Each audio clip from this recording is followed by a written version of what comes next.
হাওয়াজিনের মানুষগুলো আল্লাহর রাসূলের বিরুদ্ধে মোকাবেলা করতে এসে তারা যখন পরাজয় বরণ করলো,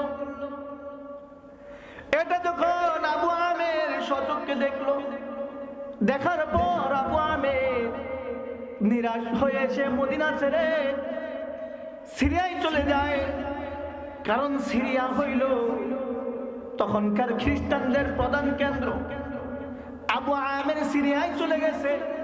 কিছুদিন পর সে সিরিয়ায় থাকা অবস্থায় মৃত্যুবরণ করছে। কন্যা সুবহানাল্লাহ। আবু আমের আল্লাহর রাসূলকে বলছিল, এ মুহাম্মদ, তোমার এবং আমার দুইজনের মাঝে যে মিথ্যাবাদী হবে সে যেন আত্মীয় স্বজন থেকে বিচ্ছিন্ন হয়ে মারা যায়। আবু আমের নিরাশ হয়ে যখন মদিনা থেকে সিরিয়া চলে গেলেন, সিরিয়া যাবার পর তার আত্মীয় স্বজন কেউ তো সিরিয়ায় নাই। বলেন না, আত্মীয় স্বজন সিরিয়ায় নাই, তাহলে সে কি আত্মীয় স্বজনের সাথে যুক্ত আছে না বিচ্ছিন্ন হয়ে গেছে? বিচ্ছিন্ন হওয়া অবস্থায় আবু আমের সিরিয়াতে মৃত্যুবরণ করে। আবু আমের সিরিয়াতে মৃত্যুবরণ করে এটাও স্পষ্ট হয়ে যায় যে আল্লাহ রাসূল সত্যবাদী ছিলেন আর আবু আমের মিথ্যাবাদী ছিলেন। কথা বলেন ঠিক কিনা? আবু আমের মিথ্যাবাদী ছিলেন। আবু আমের মদিনায় থাকা তার পরিচয়ে ইহুদিদের কাছে চিঠি লিখে পাঠায়। চিঠিতে লেখে, হে মদিনার ইহুদি সম্প্রদায়, হে মদিনার মুনাফিক সম্প্রদায়, মদিনাতে যে মক্কা থেকে মুসলিমগণ আসছে এদেরকে মদিনা থেকে অভিযান চালিয়ে দেশান্তরিত করার জন্য আমি রোমান সম্রাটকে সাহায্য করতেছি, আমি রোমান সম্রাটকে উদ্বুদ্ধ করতেছি। রোমান সম্রাট যে কোনো মুহূর্তে মদিনায় অভিযান চালাবে, চালাইয়া মুহাম্মদ সহ তার সঙ্গী সাথী সবাইকে মদিনা থেকে বহিষ্কার করে দেবে। রোমান সম্রাটের এই অভিযান যথাসময়ে কার্যক্রম হওয়ার জন্য, সফল হওয়ার জন্য আমাদের একটা সংঘবদ্ধ জামাত দরকার। এ মদিনার মুনাফিক, তোমরা মদিনার মধ্যে একটা ঘর নির্মাণ করো, একটা ঘর নির্মাণ করবে। ঘর নির্মাণ করে এই ঘর মানুষের সামনে মসজিদ হিসাবে পরিচয় দিবে যে এটা আমরা মসজিদ নির্মাণ করছি। কি নির্মাণ করছি? মসজিদ নির্মাণ করছি, অথচ সেটা মসজিদ না। মসজিদ কেন নির্মাণ করা হয়? আল্লাহ তাআলার ইবাদত বন্দেগী করবে, কোরআন তিলাওয়াত করবে, নামাজ আদায় করবে, জিকির আজগার করবে, ইবাদত বন্দেগী করবে। কিন্তু আবু আমের মদিনার ইহুদির, মদিনার মুনাফিকদের কাছে চিঠি লিখে পাঠায় যে মদিনাতে তোমরা একটা ঘর নির্মাণ করো। ঘর নির্মাণ কইরা ওই ঘরের নাম দিবা মসজিদ। ঘর নির্মাণ করে ঘরের নাম দিবা মসজিদ। এই ঘরের মধ্যে তোমরা সহ তোমাদের যত জানা মতো পরিচিত মুনাফিক আছে সমস্ত মুনাফিকদেরকে জমায়েত করবা।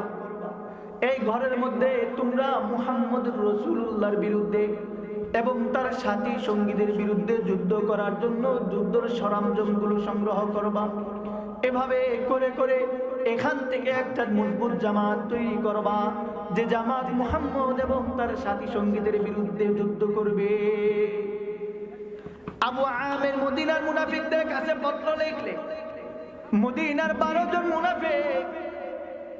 জন মুনাফিক মিলা মদিনায় মসজিদে কুবার পাশে আল্লাহ রাসূল সাল্লাল্লাহু আলাইহি ওয়াসাল্লাম হিজরত করে এসে যেখানে নামাজ আদায় করেছিলেন, বিশ্রাম নিয়েছিলেন, মসজিদের কুবার পাশে একটা মসজিদ তৈরি করে ঘর নির্মাণ করে 12 জন কাফের ঘর নির্মাণ কইরা এবার ওই জায়গার নাম দেয় মসজিদ হিসাবে, মানুষের সামনে প্রচার করে দেয়।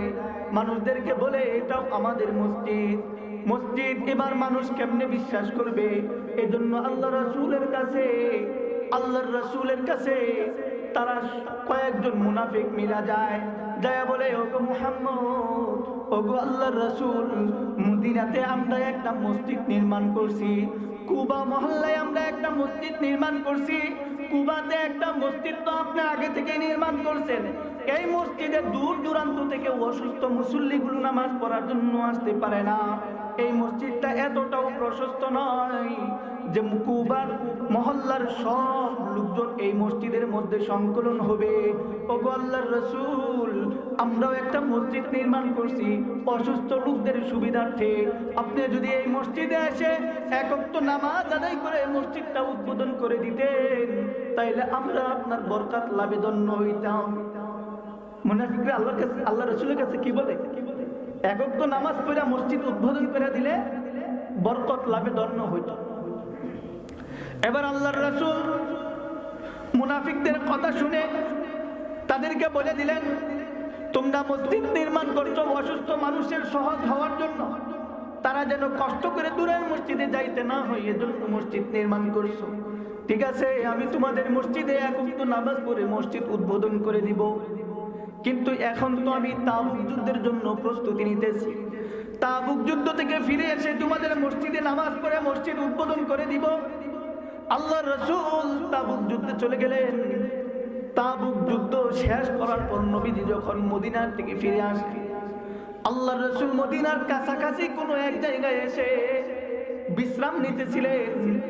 নবীজির মাথায় ওই চিন্তা আছে যে মদিনায় কুবাতে গেলে কুবায় একটি মসজিদ আমাকে উদ্বোধন করতে হবে, নামাজ পড়তে হবে। এমন সময় আল্লাহ তাআলা কুরআনুল কারীমের আয়াত নাযিল করেন, ওয়াল্লাযীনা ইত্তাখাযু মাসজিদান দিরারা ওয়াল্লাযীনা ইত্তাখাযু মাসজিদান দিরারা ওয়া কুফরান ওয়া তাফরীকান বাইনাল মুমিনিন ওয়া ইরসাদান লিমান হারাবাল্লাহা ওয়া রাসূলাহু মিন ক্বাবল। আল্লাহ পাক নবীর কাছে কুরআনুল কারীমের আয়াত নাযিল করে নবীদের কাছে মুনাফিকদের গোপনে করা ষড়যন্ত্রের কথা জানাইয়া দেন। না, মানুষের মনের খবর কে জানেন? আর কেউ যদি না জানেন তবুও তো আল্লাহ জানেন। কি বলেন? আল্লাহ পাক মুনাফিকদের ষড়যন্ত্রের কথা জানাইয়া দিলেন। وأشهد أن سيدنا وسندنا وحبيبنا ومولانا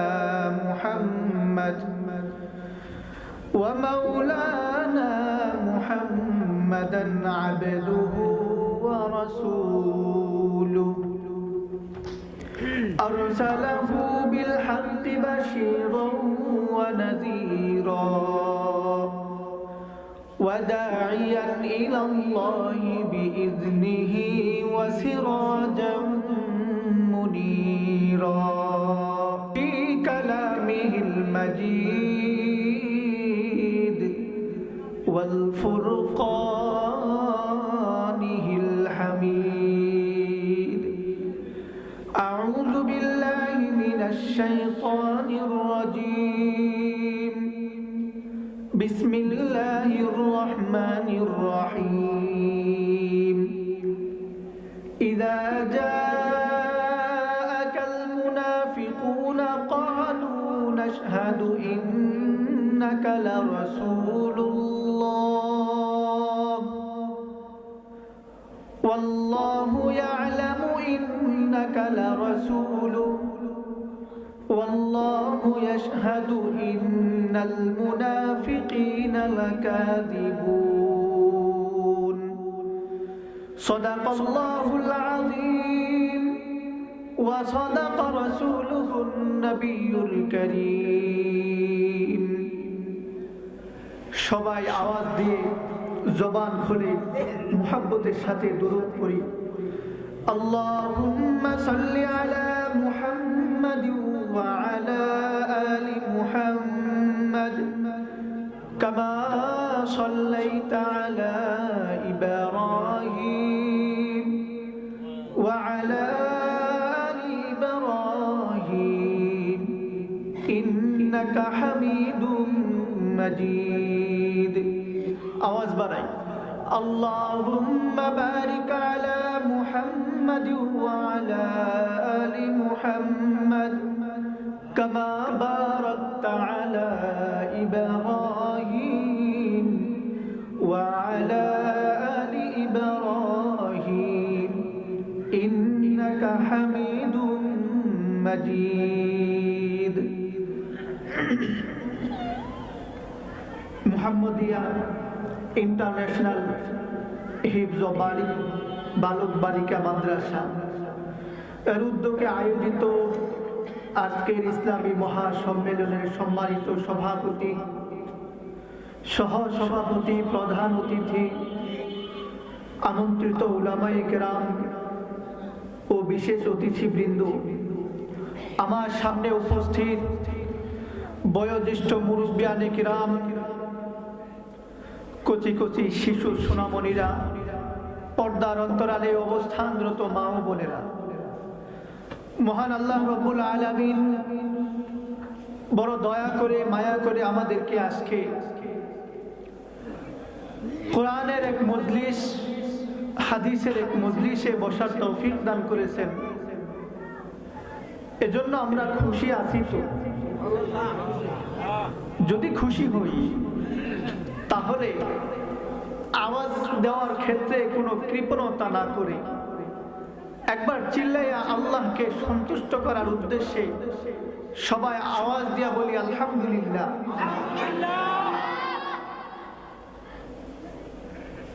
বলেন তো, আমরা যে আওয়াজ দিলাম, এই আওয়াজ দেওয়ার শক্তি আমাদেরকে কে দিয়েছে? সবাই বলেন, কে দিয়েছে? না অন্য কেউ? আমরা যে এই পর্যন্ত আসতে পারছি, আসার ক্ষমতা কে দিয়েছে? আমাদেরকে সুস্থ রাখছেন, এটা কার দয়া? যদি আল্লাহ চাইতেন অসুস্থ রাখতে, আল্লাহ পারতেন কি পারতেন না? বর্তমান সময়ে দেশের সবচেয়ে প্রভাবশালী একজন মানুষ অসুস্থ, যাকে অনেকে গণতন্ত্রের মা বলে। আমরা অবশ্যই গণতন্ত্রে বিশ্বাসী না, স্পষ্ট কথা। গণতন্ত্র কুফর। আমরা আল্লাহতে বিশ্বাসী। সব কিছুর ক্ষমতার মালিক একমাত্র আল্লাহ। বলেন না, সব ক্ষমতার মালিককে? আমরা এই কথার উপরই বিশ্বাসী। গণতন্ত্রে আমরা বিশ্বাসী না। কেউ কেউ অতি উৎসাহী হইয়া, আবেগ হারায়া বলে গণতন্ত্রের মা। অতীতে আমরা দেখছি কাউকে বলতে, শাপলা চত্বরের পর যখন কওমি স্বীকৃতি দেওয়া হইল, কওমি সনদের স্বীকৃতি দেওয়া হবে বলে আশ্বস্ত করা হলো, তখন কেউ কেউ অতি উৎসাহী হইয়া ওই সময়ের যিনি প্রতিযোগী বলছিল এটি নাকি কওমি জননী, এখনো কিছু মানুষ অতি উৎসাহী হয়ে দু একটি পদের লোভে বেগম খালেদা জিয়াকে বলতেছে গণতন্ত্রের মা। আমরা কোন বক্তব্যের সাথে একমত পোষণ করি না। আমাদের বক্তব্য স্পষ্ট, যে যতটুকুন করবে ততটুকুনের জন্য আমরা তার প্রতি কৃতজ্ঞতা জানাবো। এর চেয়ে বেশি কিছু না। ধন্যবাদ লাগে ধন্যবাদ দিব, কিন্তু আমি আমার ইতিহাস, আমার ঐতিহ্য দু একটি পদের লোভে কারো কাছে বিক্রি করব না। সম্মানিত হাজিরিন, যে কথা বলতে চাইছিলাম, আমাদেরকে সুস্থ রাখছেন কে? যদি আমরা অনেক টাকা পয়সা থাকে, মানুষের কোনো সাধ্য আছে, ক্ষমতার বলে কেউ সুস্থ থাকবে, টাকা পয়সার বলে কেউ সুস্থ থাকবে? এ ক্ষমতা কারো আছে? যদি থাকতো তাইলে আমাদের সাবেক দেশনেত্রী খালেদা জিয়া, তার তো টাকা পয়সার অভাব নাই, তিনি সুস্থ থাকতে পারতেন। আমরা দোয়া করি আল্লাহ তাআলা তাকে সুস্থতা দান করুক। তিনি সহ দেশে যত অসুস্থ মানুষ আছে, আল্লাহ সবাইকে সুস্থতা দান করুক। সবাই বলি আমিন। আল্লাহ আমাদের এলাকার যত মুরব্বিয়ানে কেরাম, যত মানুষ অসুস্থ আছে, সবাইকে সুস্থ করুক। সুস্থতার দোয়া আমরা সবার জন্য করি। আমি আপনাদের সামনে পবিত্র কুরআনুল কারীমের সূরাতুল মুনাফিকুন থেকে তিলাওয়াত করেছি। সূরা মুনাফিকুন আল্লাহ পাক নাযিল করেছেন বিশ্বনবী মুহাম্মদুর রাসূলুল্লাহ সাল্লাল্লাহু আলাইহি ওয়াসাল্লামের উপর। এর আগে আপনারা একটু খেয়াল করে শুনবেন, পৃথিবীতে মানুষ ইমানের বিবেচনায় দুই প্রকার। আওয়াজ দিয়ে বলেন কয় প্রকার? ইমানের বিবেচনায় মানুষ হইল দুই প্রকার। এক প্রকারের মানুষ ইমানদার, যাদেরকে মুমিন বলা হয়। দ্বিতীয় প্রকারের মানুষ হইল কাফের, যাদেরকে বেঈমান বলা হয়। বুঝছেন কথা? তাহলে বলেন পৃথিবীতে মানুষ ইমানের বিবেচনায় কয় প্রকার? এক প্রকারের মানুষ মুমিন, যাদেরকে আমরা ইমানদার হিসাবে চিনি। আরেক প্রকারের মানুষ হইল কাফের, যাদেরকে আমরা বেঈমান হিসাবে চিনি। এই মানুষদের মধ্যে কাফের যে স্তর আছে, এই স্তরের মধ্যে সাধারণ প্রধানত তিন ভাগে ভাগ করা হয়। তিন ভাগের মধ্যে এক ভাগ হইল কাফের। এরা সাধারণ কাফের, এরা প্রকাশ্যেও কাফের, গোপনেও কাফের। এরা দিনের বেলাও কাফের, রাতের বেলাও কাফের, আলোতেও কাফের, আধারেও কাফের। এদের আমলেও কাফের, কাজেও কাফের, কথায়ও কাফের। এটা হলো সাধারণ কাফের। দ্বিতীয় আরেক প্রকারের কাফের আছে, এদেরকে বলা হয় মুনাফিক। মুনাফিক যারা দিনের বেলায় এরা মুমিন, রাতের বেলায় তারা মুনাফিক কাফের। এরা যখন মুসলমানদের সাথে থাকে তখন মুসলমানদের লেবাস ধারণ করে এরাও হয় মুমিন, এরাও হয় মুসলিম। কিন্তু যখন মুসলমানদের থেকে সরে যায় তখন এরা হয় কাফের, এরা হয় মুনাফিক। সাধারণ কাফেরের চেয়ে মুনাফিক কাফের বেশি ভয়ঙ্কর।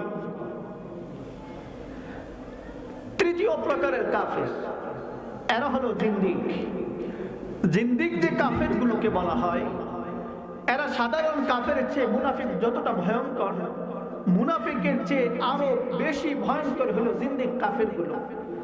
কারণ হইল জিন্দিক কাফের যা করে গোপনে করে, কিন্তু জিন্দিক কাফের গুলো গোপনে করে না, বরং তারা তাদের বাতিল বিষয়গুলোকে, তাদের শিরিক বিষয়গুলোকে, কুফরি কালামগুলোকে মানুষের সামনে কোরআনের আয়াত দিয়া, প্রমাণ দিয়া এটাকে হালাল বানানোর চেষ্টা করে।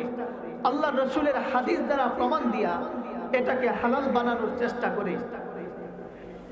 যদি আমি আপনাদেরকে আরেকটু বুঝাই বলার চেষ্টা করি, বলেন আমরা সবাই কি মুসলমান না কাফির? সবাই আওয়াজ দিয়ে বলেন আমরা কি মুসলমান না কাফির? আমরা দিনেও বলি আমরা মুসলমান, আমরা রাতেও বলি আমরা মুসলমান, আমরা আলোতেও বলি আমরা মুসলমান। ফজরের আযানের আল্লাহু আকবার ধ্বনি দিয়ে আমাদের ঘুম ভাঙে। আমরা এশারের নামাজে আসসালামু আলাইকুম ওয়া রাহমাতুল্লাহ বলে আল্লাহ তাআলার ইবাদত, পাঁচ ওয়াক্ত নামাজের ইবাদত আমরা সমাপ্ত করি। এভাবে আমাদের দিন, আমাদের রাত কাটতে থাকে। কথা বলেন ঠিক কিনা? এবার আসুন মুনাফিক কাফের, এই সমস্ত কাফের গুলো দ্বিমুখী আচরণ তারা করে। যখন মুমিনদের সাথে থাকে তখন বলে আমরা মুমিন, আর যখন তারা মুমিনদের থেকে সরে যায় তখন তারা বলে যারা আমরা তো মুমিন না। মুমিনদের সাথে ছিলাম, যা কিছু তাদের সাথে মিলেমিশে করছি, এগুলো আমাদের সামান্য অভিনয় ছিল। কি ছিল? অভিনয় ছিল। এই মুনাফিক গুলো আল্লাহ রসুল সাল্লাল্লাহু আলাইহি ওয়াসাল্লামের দরবারে যায়। এবার আল্লাহ রসুলকে বলেন, ওগো মুহাম্মদ, আপনাকে আল্লাহ তাআলা রসুল বানাইয়া দুনিয়াতে পাঠাইছেন, আমরা এই কথার সাক্ষ্য দিই। কারা বলতেছে? মুনাফিকরা। মুনাফিকরা আল্লাহ রসুলের দরবারে গিয়ে বলতেছে, ওগো আল্লাহর রসুল, ওগো মুহাম্মদ, আপনাকে যে আল্লাহ পাক রসুল বানাইয়া পাঠাইছেন এটার সাক্ষ্য আমরা দিই। আল্লাহ পাক কুরআনুল কারীমের সূরা মুনাফিকুনের মধ্যে এই কথাগুলো তুলে ধরতেছেন। মুনাফিকদের বক্তব্য আল্লাহ তুলে ধরেন। আল্লাহ বলেন, ইযা জাআকাল মুনাফিকুনা ক্বালু নাশহাদু ইন্নাকা লারাসূলুল্লাহ ওয়াল্লাহু ইয়া'লামু ইন্নাকা লারাসূলুহু ওয়াল্লাহু ইয়াশহাদু ইন্নাল মুনাফিকিনা লাকাযিবুন। আয়াত কা আল্লাহর আয়াত। বলেন আয়াত কা? ঘুম আসতেছে আপনাদের? মুনাফিকরা কি বললো আল্লাহ রসুলের দরবারে গিয়া? মুনাফিকরা বললো, ওগো রসুল, ওগো মুহাম্মদ, আপনাকে যে আল্লাহ রসুল বানাইছেন আমরা এটা সাক্ষ্য দিই। এবার আল্লাহ কি বলেন? আল্লাহ তাআলা নবীকে ডাক দিয়ে বলেন, ইযা জাআকাল মুনাফিকুন ইযা জাআকাল মুনাফিকুনা ক্বালু নাশহাদু ইন্নাকা লারাসূলুল্লাহ। ওগো নবী আমার শুনে রাখুন, এই সমস্ত মুনাফিকগণ যখন আপনার সামনে আসে তখন তারা আপনাকে শোনায়া শোনায়া বলে, নাশহাদু ইন্নাকা লারাসূলুল্লাহ। ওগো নবী, আপনাকে আল্লাহ পাক রাসূল বানায়া পাঠাইছেন, আমরা এই কথার সাক্ষ্য দিলাম। এবার আল্লাহ নবীকে বলেন, ওগো নবী, আল্লাহু ইয়ালামু ইন্নাকা লারাসূলু। আল্লাহ পাক এটা ভালো করেই জানেন যে আপনাকে আল্লাহ তাআলা তার পক্ষ থেকে রাসূল বানায়া পাঠাইছেন। কন্যা সুবহানাল্লাহ। আল্লাহ বলেন, নবী গো, মুনাফিকরা আপনার দরবারে এসে বলে, ওগো মুহাম্মদ, তোমাকে আল্লাহ পাক রাসূল বানায়া পাঠাইছেন, আমরা এই কথার সাক্ষ্য দেই। আল্লাহ বলেন, ওগো নবী, মুনাফিকরা আপনাকে বলে যে আপনাকে আল্লাহ রাসূল বানাইছেন, এটার সাক্ষ্য আমরা দেই। শুনে রাখুন, আল্লাহু ইয়ালামু ইন্নাকা লারাসূলু। আল্লাহ এটা খুব ভালো করে জানেন যে আল্লাহ আপনাকে রাসূল বানাইয়া দুনিয়াতে পাঠাইছেন। আল্লাহু ইয়াশহাদু ইন্নাল মুনাফিকিনা লাকাযিবুন। ওগো নবী, মুনাফিকরা আপনাকে যদি আল্লাহর রাসূল হিসাবে সাক্ষ্য দেয়, তবু আপনি আল্লাহর পক্ষ থেকে রাসূল। আর যদি মুনাফিকরা আপনাকে আল্লাহর রাসূল হিসাবে সাক্ষ্য নাও দেয়, তবু আমি আল্লাহ আপনাকে জমিনে রাসূল বানিয়ে পাঠিয়েছি। সুবহানাল্লাহ। তাহলে মুনাফিকদের সাক্ষ্য দেওয়া আর না দেওয়ার মধ্যে কোনো গুরুত্ব আছে? কেন নাই? তাদের জবান এক না। তাদের জবান কি না? তারা যখন আল্লাহর রাসূলের দরবারে থাকে তখন তাদের কথা হয় একরকম, যে রাসূল আপনাকে আল্লাহ তাআলা রাসূল হিসাবে পাঠাইছেন, এটা আমরা সাক্ষ্য দেই। আর যখন তারা আল্লাহর রাসূলের দরবার থেকে সরে যায় তখন তারা ইহুদিদেরকে বলে, অন্যান্য মুনাফিকদেরকে বলে যে আমরা তো মুহাম্মদের দরবারে গিয়ে মুহাম্মদের সাথী সঙ্গীদের সামনে যা কিছু বলেছি সেটা আমাদের অভিনয় ছিল, মূলত আমরা তোমাদের সাথে আছি। এটা কাদের বক্তব্য? বুঝতেছেন তো আমার কথা? মুনাফিকদের বক্তব্য। এজন্য আল্লাহ পাক নবীজির উপর কুরআনুল কারীমের আয়াত নাযিল করে জানায়া দেয়, নবী, মুনাফিকরা আপনাকে রাসূল হিসাবে সাক্ষ্য দিলেও অথবা না দিলেও কোনো কিছু আসে যায় না। আপনাকে আল্লাহু ইয়ালামু ইন্নাকা লারাসূলু, আমি স্বয়ং আপনাকে নবী বানায়া, আমি আপনাকে রাসূল বানাইয়া দুনিয়াতে পাঠাইছি। কাজেই মুনাফিকদের কোনো কথাই যেন আপনার মন নরম না হয়ে যায়। এটা আল্লাহ পাক আল্লাহর রাসূলকে শিক্ষা দিলেন। এবার আসুন, তৃতীয় প্রকারের আরেক প্রকারের কাফের আছে। কাফের কয় প্রকার বলছিলাম? সবাই বলেন কয় প্রকার? যদি আপনারা উত্তর দেন আমি বুঝবো যে আমার কথা আপনারা বুঝতেছেন। তিন প্রকারের দুই প্রকার গেল। এক প্রকার সাধারণ কাফের, যার মধ্যে মক্কার কাফের, ইহুদি, খ্রিস্টান, সারা বিশ্বের সমস্ত মালাউনগুলো আছে, যারা প্রকাশ্যে মূর্তি পূজা করে, যারা 12 মাসে 13 পূজা করে, যারা কালী পূজা করে, দেব দেবীর মান্যত করে, এরা সবাই কাফের, সাধারণ কাফের। এবার গেল দ্বিতীয় প্রকার মুনাফিক, যারা আল্লাহর রাসূল এবং মুমিনদের সামনে যখন থাকে তখন বলে যে আমরাও মুমিন, কিন্তু যখন তারা মুমিনদের থেকে সরে যায় তখন কাফেরদেরকে বলে, অন্যান্য মুনাফিকদেরকে বলে, আরে আমরা তো মুহাম্মদ এবং তার অনুসারীদের সামনে গিয়ে যা কিছু করেছি এগুলো ছিল আমাদের অভিনয়। তৃতীয় প্রকারের কাফের হলো জিন্দিক কাফের। জিন্দিক কাফের এর কার্যকলাপ একটু শুনি। আমাদের বাজারে গরুর গোশত বিক্রি হয়, কি বলেন, হয় কি হয় না? আচ্ছা, বুঝে থাকলে বলুন, গরুর গোশত খাওয়া, বিক্রি করা, এটা আমাদের জন্য হালাল না হারাম? হালাল, এতে কোনো সন্দেহ আছে? আল্লাহ আমাদের জন্য হালাল করে দিয়েছেন। শুকরের গোশত আমাদের দেশে আমরা শুকর পাই, মুসলমান শুকর খাই না, খ্রিস্টানেরা খায়। তবে বলে থাকেন, বলেন এই শুকর মুসলমান খায় না খ্রিস্টানে খায়? খ্রিস্টানদের জন্য শুকর খাওয়া বৈধ, মুসলমানের জন্য বৈধ না অবৈধ? হারাম। মুসলমানের জন্য শুকরের গোশত খাওয়া হারাম, বিক্রি করাও হারাম। এবার আসুন, আপনি গেছেন বাজারে গোশত কেনার জন্য, একজন দোকানদার গোশত বিক্রেতা আপনাকে বলল এই গোশতটা নিয়ে যাও, এই গোশতটা গরুর গোশত, এটা খুব ভালো গোশত। আপনি গোশতটা কিনে আনলেন।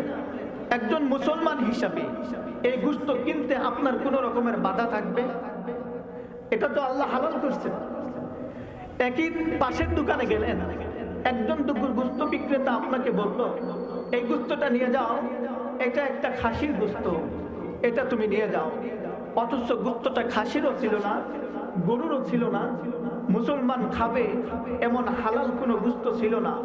এবার আপনাকে যখন বলা হইল শুকরের গোশত আপনার হাতে তুলে দেয়া বলা হইল নিয়ে যাও, এটা খাসির গোশত, এটা গরুর গোশত, আপনি নিয়ে আসলেন খাসির গোশত মনে করে, গরুর গোশত মনে করে। এবার খাইলেন, আপনি হালাল খাইলেন না হারাম খাইলেন?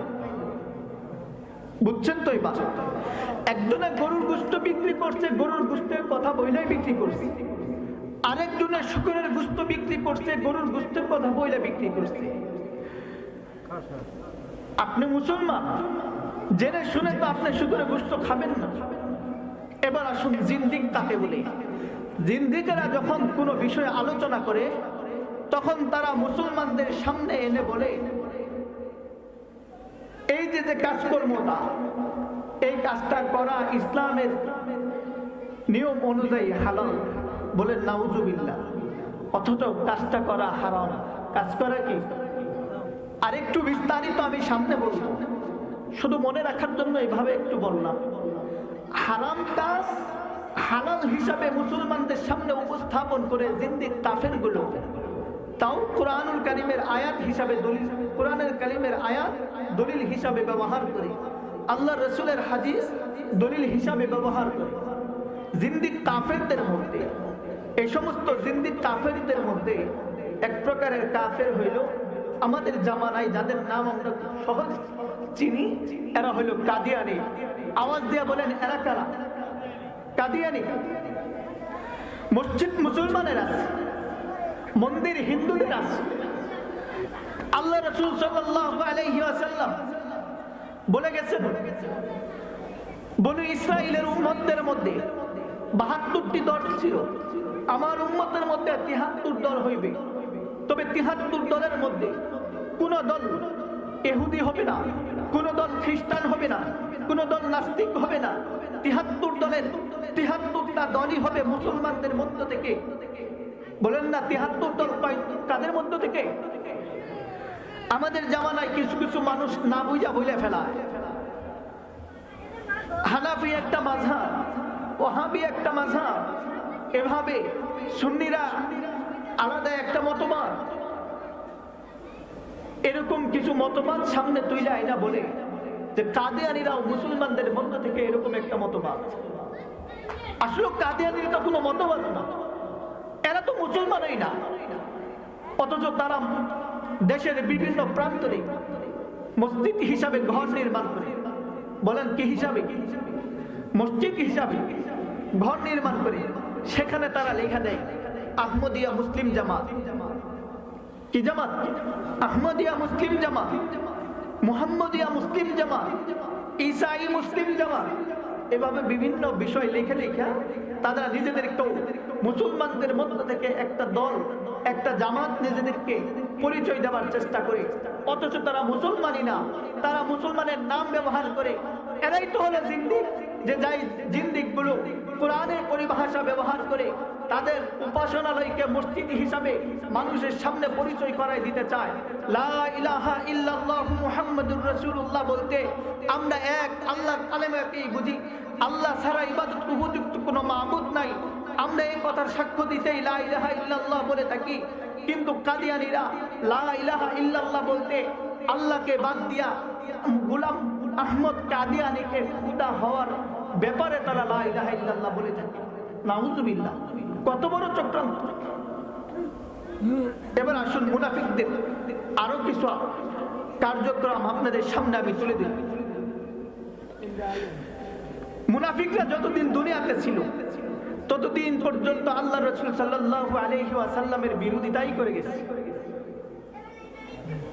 আল্লাহ রাসূলের বিপক্ষে তারা চলছে। একজন মুনাফিকের নাম হইল আবু আমির, যার ছেলে বিখ্যাত সাহাবী হযরত হানজালা রাদিয়াল্লাহু তাআলা আনহু। হানজালা রাদিয়াল্লাহু তাআলা আনহু এমন একজন সাহাবী যার মৃত্যুর পর গোসল হয়েছিল আসমানে। সুবহানাল্লাহ। আমরা মারা গেলে, আমাদের সমাজের মানুষ মারা গেলে গোসল কই হয়? জমিনে না আসমানে? গোসল কে দেয়? মানুষে না ফেরেশতায়? কি বলেন, মানুষে দেয় না ফেরেশতায় দেয়? হানজালা রাদিয়াল্লাহু তাআলা আনহু তার ওয়াফাতের পর গোসল দিলেন ফেরেশতারা। হযরত হানজালা রাদিয়াল্লাহু তাআলা আনহু বাসর রাতে, বিয়ের রাতে গোসলখানায় গেছে, গোসল করবে। এখনো গোসল শুরু করে নাই। এমন সময় মদিনার রাস্তা দিয়া কে যেন বলে বলে যায়, কুতিলা মুহাম্মদ, ওগো কে আসো? জামানার নবী, আখিরি নবী মুহাম্মদুর রাসূলুল্লাহ দুনিয়াতে আর নাই। হযরত হানজালা রাদিয়াল্লাহু তাআলা আনহু যখন আল্লাহর রাসূলের বিদায়ের সংবাদ শুনলেন, হযরত হানজালা রাদিয়াল্লাহু তাআলা আনহু গোসলখানা থেকে বের হয়ে গেছে। বিবিকে ডাক দিয়ে বলে, রে বিবি আমার লুঙ্গিটা দাও, আমার জামা কাপড়গুলো দাও, আমার তরবারিটা দাও, আমি উহুদের ময়দানে যাব। আমাকে খবর দেওয়া হয়েছে কে যেন বলে বলে যাইতেছে আমার নবী দুনিয়াতে আর জীবিত নাই। হযরত হানজালা রাদিয়াল্লাহু তাআলা আনহুকে তার স্ত্রী ডাক দেয়া বলে, স্বামী আমার একটু দাঁড়ান, আপনি তো এখন পর্যন্ত গোসলই করেন নাই। হযরত হানজালা রাদিয়াল্লাহু তাআলা আনহু ডাক দেয়া কয়, বিবি রে, যদি আমার নবী দুনিয়াতে না থাকে আমি কার জন্য এই শৈল পবিত্র করব? এ বিবি, তরবারিটা আমার হাতে দাও, আমি উহুদের ময়দানে যাব। আমার নবীরে কে মেরে ফেলছে আমি দেখব। হযরত হানজালা রাদিয়াল্লাহু তাআলা আনহু তরবারিটা হাতে লইয়া এই নাপাক শরীর লইয়া উহুদের ময়দানে চলে গেলেন। উহুদের ময়দানে গিয়ে হানজালা রাদিয়াল্লাহু তাআলা আনহু যুদ্ধ করতে শুরু করলো, কাফেরদের মোকাবেলা করতে শুরু করলো। যুদ্ধ করতে করতে, লড়াই করতে করতে একটা সময় এমন হলো, হযরত হানজালা রাদিয়াল্লাহু তাআলা আনহু কাফেরের আঘাতে শাহাদাত বরণ করলেন। এমনি যুদ্ধ শেষ হয়ে গেল। আল্লাহ রাসূল সাল্লাল্লাহু আলাইহি সাল্লাম যুদ্ধ শেষ হওয়ার পর সাহাবাদেরকে ডাক দিয়া বলেন, ও আমার সাহাবারা রে, যারা শাহাদাত বরণ করছে তাদের লাশগুলোকে বিনা গোসলে দাফন করার ব্যবস্থা করো।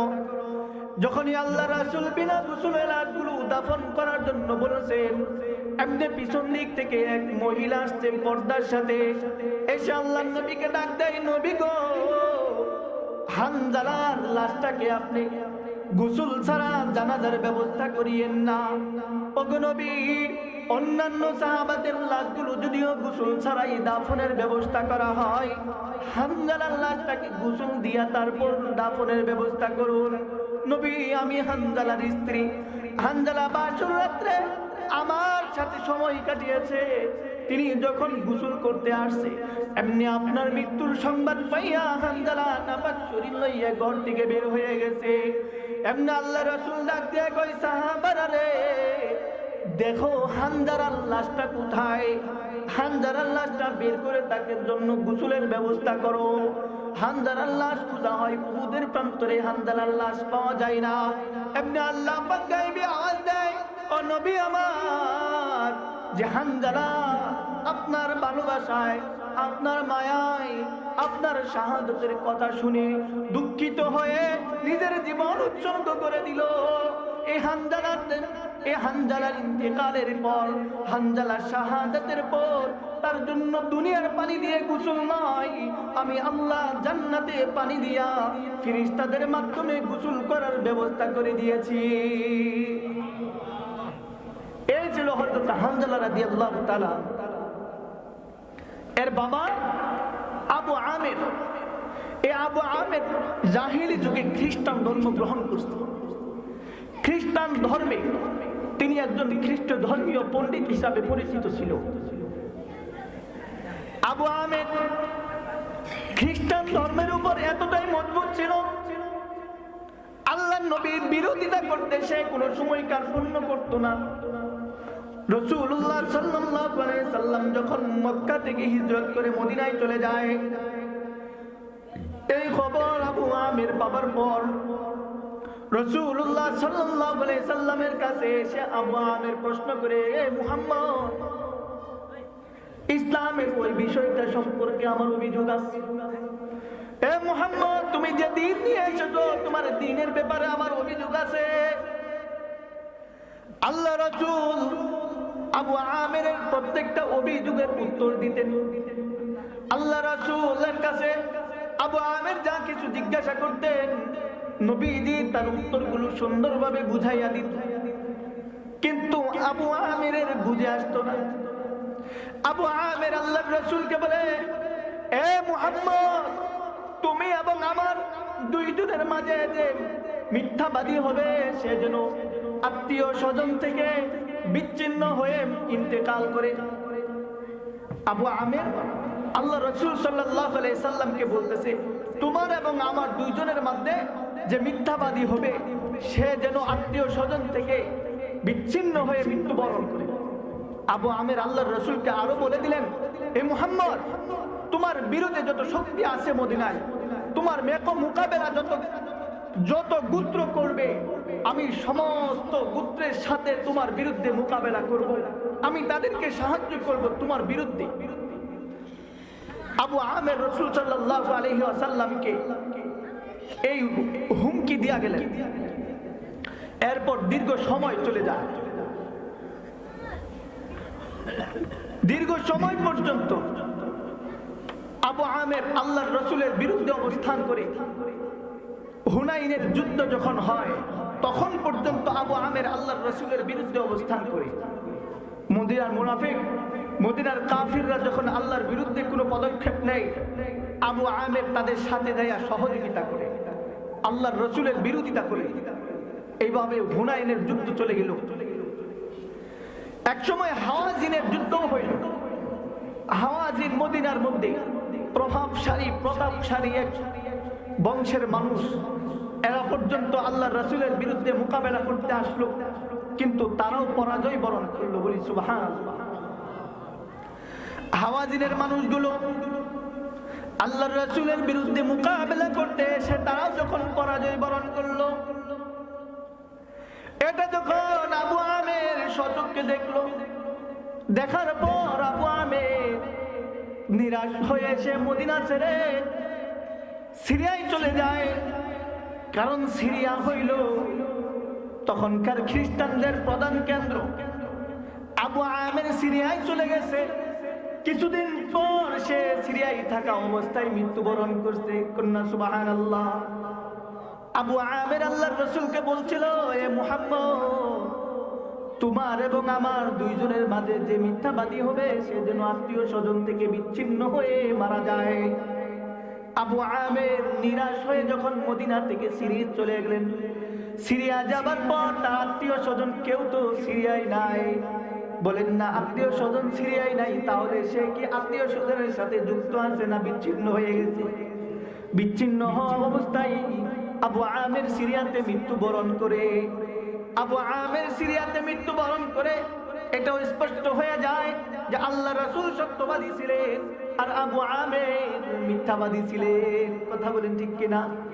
আবু আমির মিথ্যাবাদী ছিলেন। এই আবু আমির সে মুসলমানদের বিরুদ্ধে কেমন পায়তারা করত, কেমন চক্রান্ত করত, ষড়যন্ত্র করত। আবু আমির যখন দেখলো বিশ্বনবী মুহাম্মদুর রাসূলুল্লাহ সাল্লাল্লাহু আলাইহি ওয়াসাল্লাম সাহাবাদেরকে লইয়া মক্কা থেকে মদিনায় চলে এসেছে, আবু আমের এবার রোমান সম্রাটের কাছে গিয়া রোমান সম্রাটকে কান পরা দেয়, এ সম্রাট, মক্কা থেকে যে মুহাম্মদ আসছে, দল লইয়া আসছে মদিনায়, তারা তো আস্তানা গাইরা বসছে।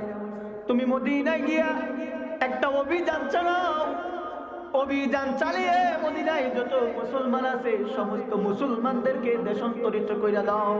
নাউজুবিল্লাহ বলবেন না, আওয়াজ দিয়ে কর না নাউজুবিল্লাহ।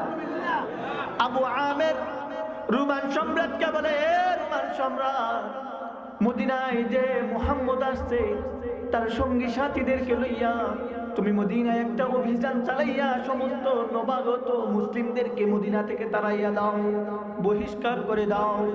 এদিক থেকে আবু আমের মদিনায় থাকা তার পরিচিত ইহুদিদের কাছে চিঠি লিখে পাঠায়। চিঠিতে লেখে, হে মদিনার ইহুদি সম্প্রদায়, হে মদিনার মুনাফিক সম্প্রদায়, মদিনাতে যে মক্কা থেকে মুসলিমগণ আসছে এদেরকে মদিনা থেকে অভিযান চালিয়ে দেশান্তরিত করার জন্য আমি রোমান সম্রাটকে সাহায্য করতেছি, আমি রোমান সম্রাটকে উদ্বুদ্ধ করতেছি। রোমান সম্রাট যে কোনো মুহূর্তে মদিনায় অভিযান চালাবে, চালাইয়া মুহাম্মদ সহ তার সঙ্গী সাথী সবাইকে মদিনা থেকে বহিষ্কার করে দেবে। রোমান সম্রাটের এই অভিযান যথাসময়ে কার্যক্রম হওয়ার জন্য, সফল হওয়ার জন্য আমাদের একটা সংঘবদ্ধ জামাত দরকার। এ মদিনার মুনাফিক, তোমরা মদিনার মধ্যে একটা ঘর নির্মাণ করো, একটা ঘর নির্মাণ করবে, ঘর নির্মাণ করে এই ঘর মানুষের সামনে মসজিদ হিসাবে পরিচয় দিবে যে এটা আমরা মসজিদ নির্মাণ করছি। কি নির্মাণ করছি? মসজিদ নির্মাণ করছি, অথচ সেটা মসজিদ না। মসজিদ কেন নির্মাণ করা হয়? আল্লাহ তাআলার ইবাদত বন্দি করবে, কোরআন তিলাওয়াত করবে, নামাজ আদায় করবে, জিকির আজগার করবে, ইবাদত বন্দি করবে।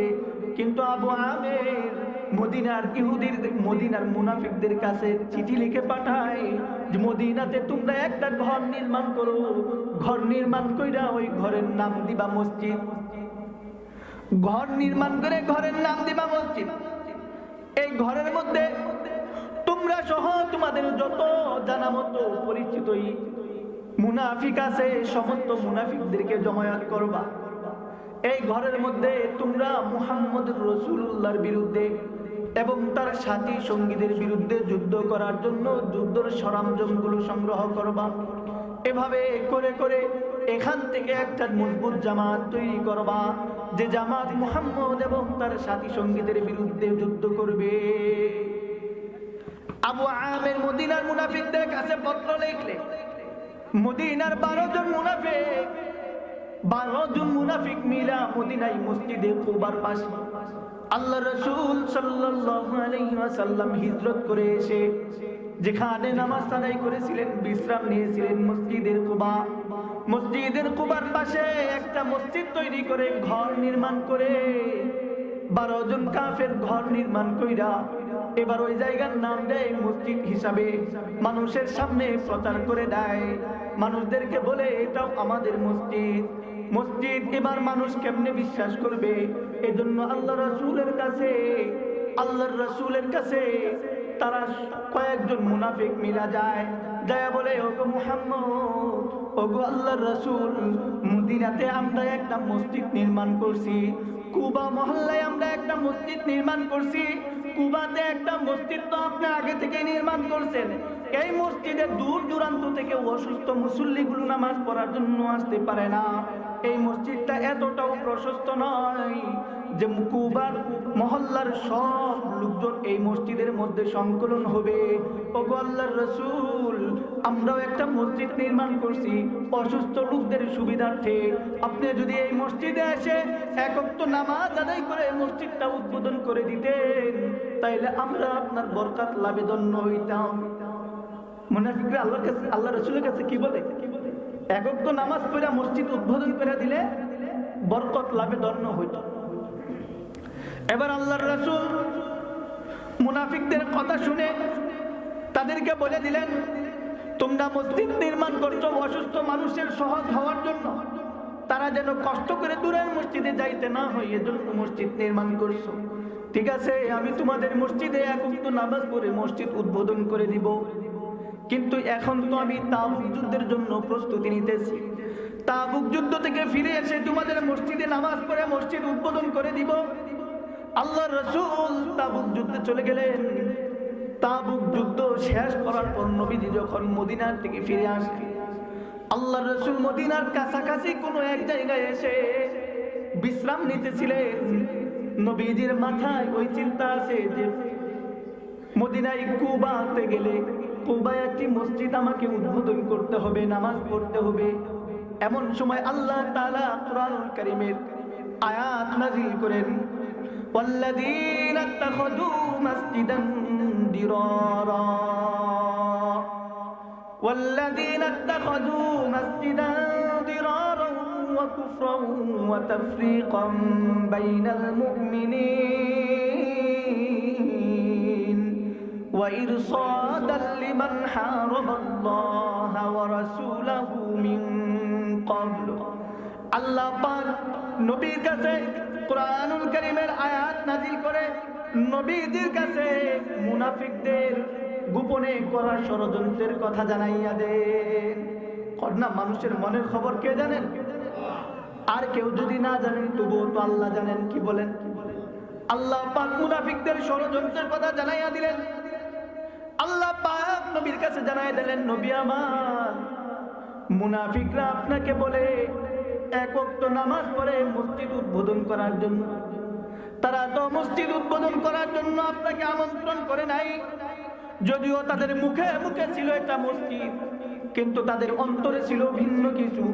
তারা যেই ঘর উদ্বোধন করার কথা বলতেছে, এই ঘর মসজিদ নয়, এটা হইছে আল্লাহ এবং আল্লাহর রাসূলের বিরুদ্ধে যারা পূর্ব থেকে শত্রুতা করে আসতেছে, আল্লাহ এবং আল্লাহর রাসূলের দুশমন যারা আছে, এদের একটা ঘাঁটি। আল্লাহর রাসূল এবং আল্লাহর দুশমন যারা আছে এদের জন্য ঘাঁটি। এই ঘাঁটিতে তারা কি করে? এই ঘাঁটিতে তাদের প্রধান কাজ হইল, একটা মসজিদ আছে, আপনি গিয়া পাশে আরেকটা মসজিদ করলেন, এই মসজিদে মুসল্লি কিছু ওই মসজিদে চলে যাবে। দলাদলি হইল না হইল না? সমাজ ভাগাভাগি হবে, দলাদলি হইল না হইল না? আল্লাহ তাআলা নবীকে জানায় দেন, নবী আমার, মুনাফিকরা আপনার কাছে বলছে এক ওয়াক্ত নামাজ পড়ে মসজিদ উদ্বোধন করার জন্য। সেটা আসলে কোনো মসজিদ নয়, সেটা মুনাফিকদের একটা ঘাঁটি। যেই ঘাঁটি থেকে তারা মুসলমানদেরকে দুই দলে বিভক্ত করে দিবে, মুসলমানদের মধ্যে দলাদলি তৈরি করে দিবে। তাদের দ্বিতীয় উদ্দেশ্য হইল এই ঘাঁটিতে তাদের মতো যত মুনাফিক আছে সমস্ত মুনাফিকগণ এই ঘাঁটির মধ্যে জমায়েত হবে। তারা যদি মসজিদ নাম না দিয়া অন্য কোনো নাম দেয়, মানুষ তখন জেনে ফেলবে এটা ভিন্ন কোনো সংগঠনে কাজ করছে। কিন্তু তারা যখন মসজিদ হিসাবেই নাম দিবে, তখন মানুষ বুঝবে যে এটা মসজিদ, মানুষ নামাজের জন্য গেছে। তাদের তৃতীয় উদ্দেশ্য ছিল যারা আগে থেকে আল্লাহ এবং রাসূলের বিরুদ্ধে দুশমনি করছে তাদের সহযোগিতা করা।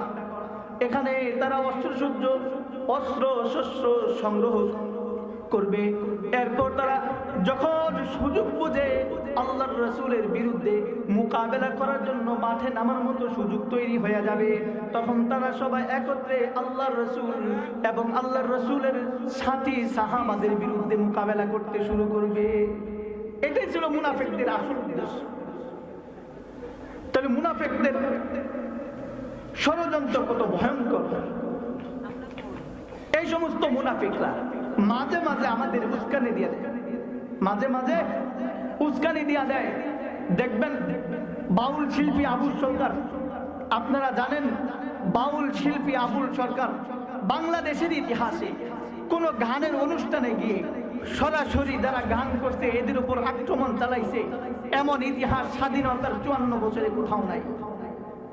আছে কোন শিল্পীর উপর গান করার অপরাধে কারোর উপর মারধর করা হয়েছে, আক্রমণ করা হয়েছে এমন ইতিহাস আছে? এমন ইতিহাস নাই। কিন্তু আবুল সরকার সে কি করলো? একে একে আল্লাহকে নিয়ে কটূক্তি শুরু করলো, আল্লাহর কোরআনকে নিয়ে কটূক্তি শুরু করলো। সে কি বলেছে? তার এক বক্তব্যে সে বলে, কুল আউযু বিরাব্বিন নাস, আল্লাহ মানুষকে নাচতে বলছে।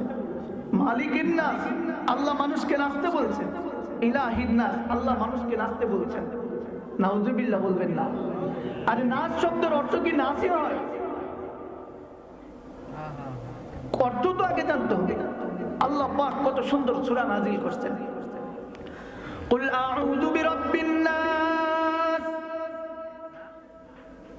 আল্লাহ রাসূল সাল্লাল্লাহু আলাইহি সাল্লামের উপর কিছু ইহুদিরা জাদু করলো, নবীদের শরীরের উপর জাদুর কিছুটা আক্রমণ লেগেও বসলো। নবীজি অসুস্থ হয়ে পড়তেছেন। এমনি আল্লাহ পাক নবীজির উপর কোরআনুল কারীমের সূরা নাস এবং ফালাক নাজিল করলেন।